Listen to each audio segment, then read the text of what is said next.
Hey, spiritual extremist Dr. Lloyd-Moffett, and we're here to talk about our final lesson, which is something, as far as I know, is largely unique to me. And it started off this way. I was taking a class with Virgilio Elizondo, who it was a Catholic theologian who had a PhD both in theology and in religious studies. And it was at UCSB. He was visiting for a quarter. An amazing man on so many fronts.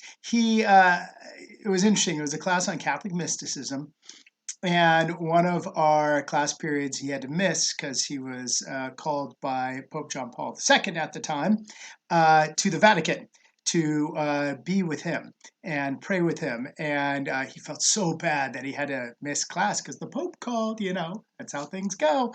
But then the next day, the next week, he's back in class and he's like, I felt so bad missing you guys. And in fact, during our class period, I was sitting with his Holy Father, and he said, Virgilio, you don't look well. What's wrong? He said, I felt like I'm letting my students down by not being there. And the Holy Father said, well, tell me about your class. And Virgilio Elizondo goes to me. He goes, so I told Pope John Paul II about your real interest in Orthodox mysticism and how I found it fascinating, that point you made last week in class. And he went down to every person in our seminar and said the conversation he had with the Pope about our class. So, and then he goes, I know none of you guys are Catholic, but here is a blessing from the Pope. So I got that going for me, which is great. But it was in the midst of that class one time, I asked him, I go, who do you think was the most mystical person that you've ever met? Elizondo, because he had met so many people over his career. And he said, I actually think it was Cesar Chavez. And I was like, wait, the labor leader? And he's like, yeah, that guy was a mystic. And so I needed a paper. So I was like, hey, I'm going to run with that and sort of look at Chavez as a mystic. And as it turned out, it became my master's thesis and probably my most cited academic work as Cesar Chavez as a mystic. And so what you're reading today is one of the versions of that argument that was published. But a nice little coda to that story is one time I was giving a talk on Chavez as a mystic, and it was in Bakersfield, a place that actually had put a bounty on his head and advertised $20,000 for anyone who would kill Chavez. Anyhow, long before my time. And I gave a talk, and people come up after you, and they're all sort of chatting and da da da. And someone says, "Hey, good job, Dr. Lloyd-Moffett, blah blah blah." And there's like, "I think you really got my grandfather well." And I was like, "Wait, what? Your grandfather? Your grandfather's Cesar Chavez?" And she said, "Yeah." And I go, "Okay, here's my talk. Will you give it to your grandma? Because Chavez's widow doesn't really give interviews. Just let her know. Let me know what she thinks of it." And so she gave my talk, and apparently Chavez's widow read it and I said, "Well, what did she think of it?" And she said, the granddaughter said, "Well, here's what my grandma said. I think you got Chavez as he would want to be remembered, but you missed one thing. What a son of a bitch he could be. How stubborn he was." And it occurred to me, yes, I probably didn't put that in, but so many of the mystic reformers, I think, do. And so that was the origin of my work on Cesar Chavez. But what's fascinating, I think, is in the course of trying to understand Chavez as a mystic, I began to think a lot about this category of mysticism. And so there's three premises that I think you have to hold to understand mystics as a reformer. So let me walk through those with you.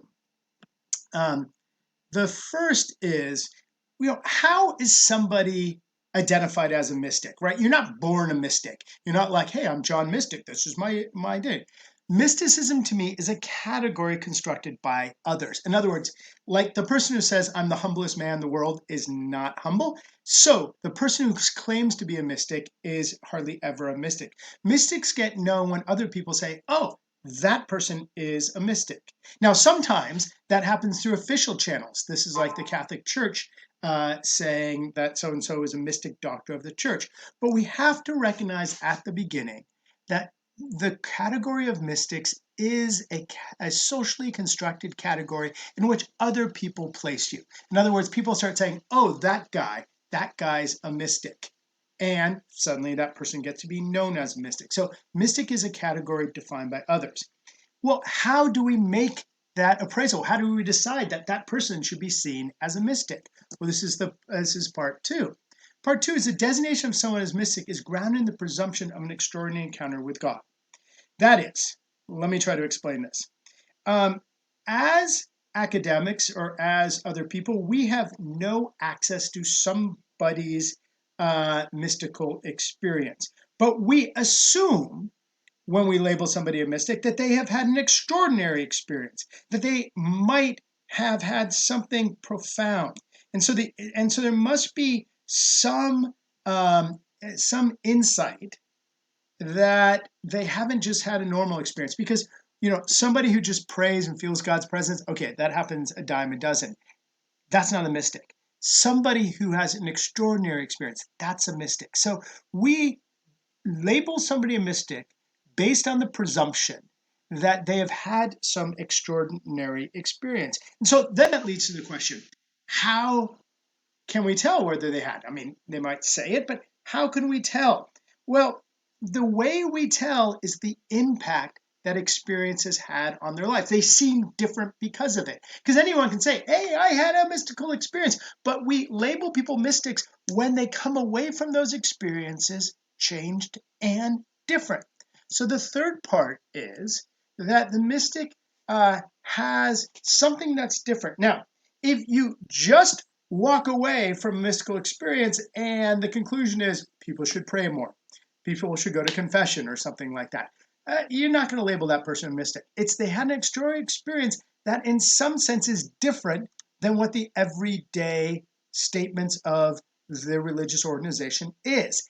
And so it has to be some sense, it must be some sense that it is different from everyday suggestions about how to perform that religion, but it has to be higher than that. In other words, you can't sit there and say, actually, my mystical experience says prayer doesn't matter. No, it's going to be something like pray 5 times a day or some experience like that. And so this identification of somebody a mystic based on presumed spiritual experience must be then linked to some criticism of the status quo, some call to be higher than the status quo, some way that the status quo should be changed or reformed. Because if it was just the same old message, they wouldn't be seen as mystic. They are just a thoughtful Christian or Muslim or Jew or Hindu. So the mystic ends up explicitly or implicitly criticizing the status quo. And the conclusion then, that by nature, the mystic is one who calls for change, who calls to be active. And especially the Catholic Church has a long tradition of this, whether it's Hildegard of Bingen, Teresa of Avila, St. Francis of Assisi, Ignatius of Loyola. This tradition of mystic reformers is an important category of reformers. And so why mystics are sometimes seen as these spiritual figures who are totally detached from terrestrial matters in the world, what I try to argue in this article that you're reading is that that isn't always the case. Some mystics are intimately tied to social transformation because they get labeled a mystic because they have presumably some extraordinary experience. Well, how do you know it's extraordinary experience? By the transformation within the person. Now, if the transformation just led them to say, do the ordinary thing, you're not a mystic, you're just a church leader or something like that, or a synagogue leader, a rabbi or whatever. So there has to be something extraordinary change that comes after it, and it has to be something that is different from from what are the norms of the period. So that's something extraordinary, and thus a call to change. And so there seems to be, at least in theory, a natural connection between those with a mystical experience and those who call for profound change in society. This is the insights that led to framing Cesar Chavez as a mystic. Because we shouldn't see mystics necessarily as completely separated from society and its concerns. Rather, instead, the mystic is one who seeks to elevate society. And as a society, We name this person or that person a mystic because of their call to live a higher life for others. That's the background for understanding Chavez as a mystic. And so in this lesson, that is the background. In your reading, you will have the full argument of how Cesar Chavez can be argued a mystic, and this category that I think is very important of mystics as social activists. Hope that helps.